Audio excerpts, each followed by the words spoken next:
Channel 9 Eyewitness News, investigating threats made to schools in Central Florida. It's almost probably tripled the number of threats from at this time from last year. Uncovering a national scheme that's putting people's health insurance at risk. It's like somebody's in there just messing with your life every day. And revealing the impact of Florida's controversial red flag law. It doesn't allow law enforcement to just go into the house and seize the guns. Watch and see how Channel 9 Eyewitness News is coverage you can count on. Get local breaking news alerts when you download the Channel 9 News app. This is Channel 9 Eyewitness News at 6. Coverage you can count on. Tonight on Eyewitness News at 6, a 7-year-old boy now recovering in the hospital after being hit by a drone that fell from the sky. But no family should be going through this off of, trying to watch a show and have a good time. What Channel 9 is learning about the company who organized the holiday show and how they're responding. And we are now learning that the National Transportation Safety Board is launching an investigation into the drone malfunction. That boy's family told us he had to have open heart surgery after being struck. Good evening, I'm Greg Warmeth. Now, the video shows the chaos at Lake Eola when those drones started falling out of the sky. You could clearly also see swans in the lake trying to swim for cover. This happened just minutes into the holiday show, a packed park Saturday night at Lake Eola. Channel 9's Sabrina Majori is at the hospital where that 7-year-old boy is being treated. Sabrina, you now have an update from that boy's mother. And Greg, that boy's mother told us he is in stable condition, recovering at the hospital here today from open heart surgery. She did tell us in a text message, though, that his injuries were more serious than expected. She told us that the impact of that drone was like a bomb going off on that little boy's chest. And this contract does show that Sky Elements has maintained liability insurance. Meanwhile, the city of Orlando told us this is their second year working with Sky Elements. Sky Elements also told us in a statement that they are hoping for the boy's speedy recovery and that they were working with both the FAA and the city of Orlando to figure out what caused the malfunction. Reporting live in Orlando, I'm Sabrina Majori, Channel 9 Eyewitness News. All right, Sabrina, thank you. We have more information on that little boy. What happened, also his GoFundMe page at WFTV.com. Well, as you all know, Christmas week is here, and we're expecting pretty nice weather, especially compared to the rest of the country. And certified meteorologist David Heckert is in Severe Weather Center 9. David, how are the temperatures looking for this week? Yeah, a little bit warmer today, Greg. And I think every day we just add a few more degrees to the forecast high, with the exception of maybe tomorrow, and I'll explain why here in just a second. First off, live look out at Port Canaveral. Some clouds early on, but we ended up with a decent amount of sunshine. Now that the sun has gone down, temperatures are sliding back into the 60s, 66 currently out at Port Canaveral. Light variable wind. You can see your early warning Doppler 9. We were watching a couple light sprinkles earlier in Metro Orlando. Those have since faded away. Still some activity down in Indian River County, and some of this could conceivably lift its way up into parts of far southern Brevard. We're talking south of Palm Bay, but I think the threat for that's becoming less and less here because we have some drier air moving in as a cold front is pushing its way through the area tonight. But it's a pretty weak front. It's not going to do much here. In fact, in Claremont tonight, minimal threat for rain, I think, as we head through the evening and overnight. But you can see definitely jacket weather this evening. By 10 o'clock, we're in the upper 50s, and morning lows down in Claremont and get down to the, it looks like, mid 50s. I'll be back to take a close look at temperatures heading into Christmas Eve and what to expect we head towards the big day Wednesday, Christmas Day. That's coming up, Greg, in around 10 minutes.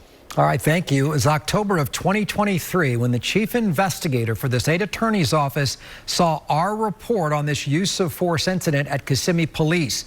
Immediately, the state attorney's office began an inquiry that would dismantle part of the Kissimmee Police Department. The officer at the center of the use of force incident was charged. The chief resigned, and other officers now have had their credibility questioned.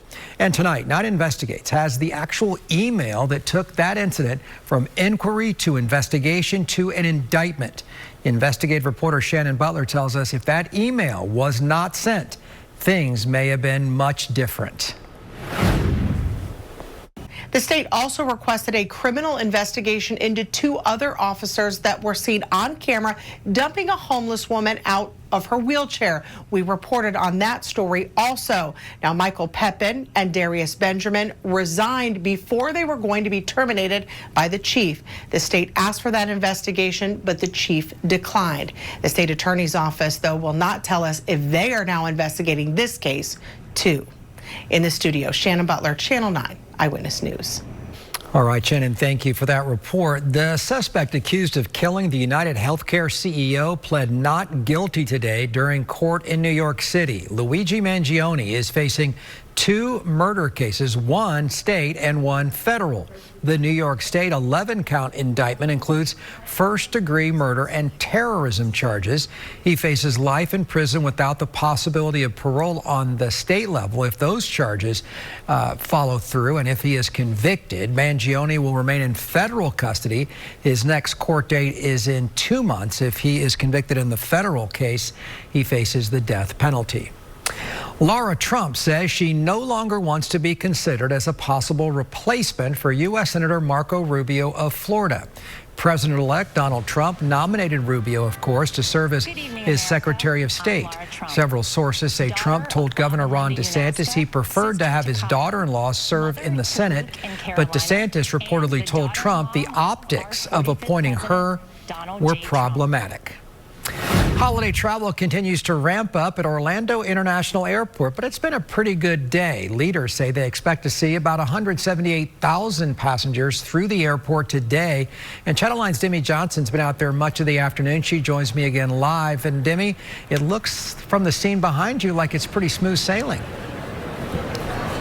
It is, Greg, and so far we've only seen a couple delays. The boards are mostly green. Things are looking good here for people trying to get out of town today. We'll walk over this way to TSA. You can see there aren't really many lines at all at this hour. The most we saw today was about 20-minute wait time. You can see it's about 8 to 12 minutes now. Not many people here. We also checked on the parking garages. We know those can sometimes be a problem here at the airport. So far today, only 2 of those parking garages were at capacity. All the rest had available spaces, but we did talk to airport officials earlier, and they said that tomorrow could get a little busy, but nothing compared to what's expected Saturday. Saturday is expected to be the busiest travel day with 190,000 people passing through the airport just on Saturday alone. We'll keep you guys updated on what's going on here at the airport, and we'll have updates on air and online. For now, live from Orlando International Airport, Demi Johnson, Channel 9 Eyewitness News. All right, Demi, thank you. Drunk driving accidents increase every year in December. According to FHB, there were 507 alcohol-related accidents last December, more than any other month of the year. Nationally, nearly 37 people per day are killed by a drunk driver. This Christmas season, Attorney General Ashley Moody is asking Floridians to have a plan to get home safely before going to holiday events over this next week. Always be on the lookout. Know that more impaired drivers are on the road, that this is a month of increased activity for drunk driving accidents. If you spot an impaired driver, make sure that you report that immediately. Moody says anyone who suspects they see a drunk driver on the road can easily get a hold of FHP. Just hit star FHP on your cell phone. A trooper then can be on the lookout for the car and dispatch to that area.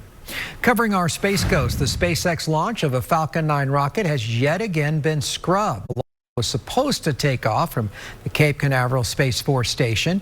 Today, it was called off after its pre-launch inspection this morning. A new target date has yet to be announced. When it does go up, the Falcon 9 will be sending more of those satellites in.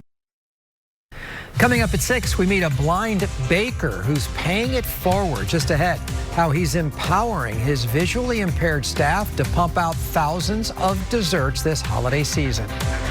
Just a few light rain showers out there earlier today. An early warning Doppler 9 out the very latest on rain chances for Christmas Eve and Christmas Day, and what to expect in the temperature department as we inch closer and closer to the holidays. Sky Witness 9 on Channel 9 Eyewitness News, bringing you closer to the scene during live breaking news. Sponsored by Attorney Dan Newland. A Central Florida man is not letting setbacks stand in the way of his future. Jack Pennick is a blind baker, also the CEO of Dreamy Cookies here in Orlando. He hires and trains the visually impaired in commercial baking. Channel 9's Sam Martello has more on what Pennick calls his diverse enterprise. Sam, that was a great story. All of us now hungry and we want to help. Dreamy Cookies works in partnership with the Division of Blind Services, which is what the trainees go through to be a part of the baking program. And the thing with this story is an example of, it's not a disability, but an ability. And, absolutely. And they proved it right there. It's awesome. What a great story. Great story there. Hey, not too bad in the weather department today. We're going to keep things a little bit warmer, I think, as we move into Christmas Eve, Christmas Day. And I said this in the 5 o'clock show. We probably have had better Christmases, but we've definitely had worse Christmases in the weather department. You'll see what I mean here in just a second. First off, live look out at Lake Eola. Sun has gone down. You can see a little bit of cloud cover out there, but overall it ended up being a pretty sun-filled day here in the city. We're 70 currently out at the airport. Light north-northeasterly wind at 9 miles an hour. Temperatures across the area, bit of a gradient, in temperatures. We're 57 right now at Palm Coast, but it's already 69 in Winter Haven, 70 still in Kissimmee, and all of us kind of slide back into the 50s and 60s here later on tonight. We were watching a couple light rain showers earlier in early warning Doppler 9. A lot of that activity has shifted off into parts of the Atlantic, so I can't rule out maybe a very spotty shower far southern Brevard County, but the majority of us are going to end up staying dry. And here's future track at 9 o'clock. Again, quiet conditions across the area. We have a little bit of a cold front that's going to slide through overnight tonight, and that will kind of wipe away, I think, any rain chances, but also brings the threat for some low clouds and fog here. In fact, here's daybreak. You can see that area of gray showing up here, and of course, Cassandra Crimmy will be tracking that for you on Eyewitness News this morning. Fog should burn off by mid-morning. I think we'll be left with a decent amount of sunshine here by lunchtime, and it's really shaping up to be, I think, a pretty nice Christmas Eve with high temperatures back, it looks like, into the low to mid 70s, maybe a degree or two cooler tomorrow, but not a significant change. Heading towards the coastline tomorrow, again, minimal threat for rain out there. It will be a bit brisk at times here along the beaches. 63 degrees by 10 a.m. Afternoon highs at Cocoa Beach, upper 60s and low 70s. For Christmas Eve here in the city, expect temperatures to quickly slide back into the 50s. If you're doing midnight mass, we will be talking about numbers into the mid 50s, it looks like, at midnight. So kind of a jacket, sweatshirt evening across the area. Let's talk about Christmas morning. We will wake up to some cloud cover around, maybe a little bit of fog. Morning temperatures starting off in the 50s. Kind of a partly sunny sky. I don't think it's going to necessarily be a sun-filled day out there. By midday, temperatures back in the 60s, and we're going to keep this onshore flow going. And so notice these dots of green showing up. Yeah, I do think we're going to be talking about the threat for a couple light rain showers. Not a huge deal. Everyone's going to be able to get outside, enjoy the weather out there. High temperatures back, it looks like upper 60s, low to mid 70s. And then heading into Christmas night, maybe the threat for a little bit higher rain chances as we move into the very back end of Christmas night itself. So Christmas Day, temperatures kind of hanging out upper 60s, low 70s for many. We'll get back to around 75 in the city, 75 in Winter Haven, 71 in the villages, and 67 the high temperature for the holiday in Palm Coast. 7-day forecast, weekend always in view. Again, low 70s for Christmas Eve. 20% rain chance Christmas Day. Best chance for activity is going to be right along the coastline.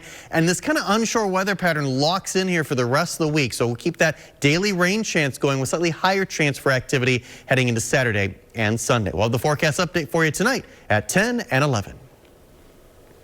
Download the WFTV weather app. Get a localized forecast from Tom Terry. Just search WFTV. Brought to you by the Law Offices of Attorney Dan Newland. Involved in a car accident? Call me now, 407-888-8000. Watch Eyewitness News from any device with Eyewitness News Livestream. Sponsored by the law firm of Bogan, Munz & Munz. No gimmicks, just results.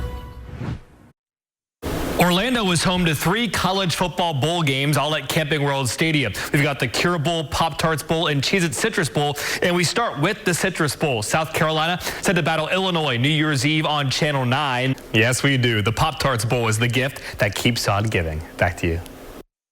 All right, that is awesome. What a great opportunity to showcase Orlando and Pop-Tarts as well. Thank you for that, Alex. And by the way, an edible mascot at the end. The MVP of the game gets to choose the flavor for the team to enjoy. We'll have full coverage. Thank you for watching Channel 9 Eyewitness News at 6. ABC's World News Tonight with David Muir is next. Make sure to join us back here after Monday Night Football. It's the Packers and the Saints here on Channel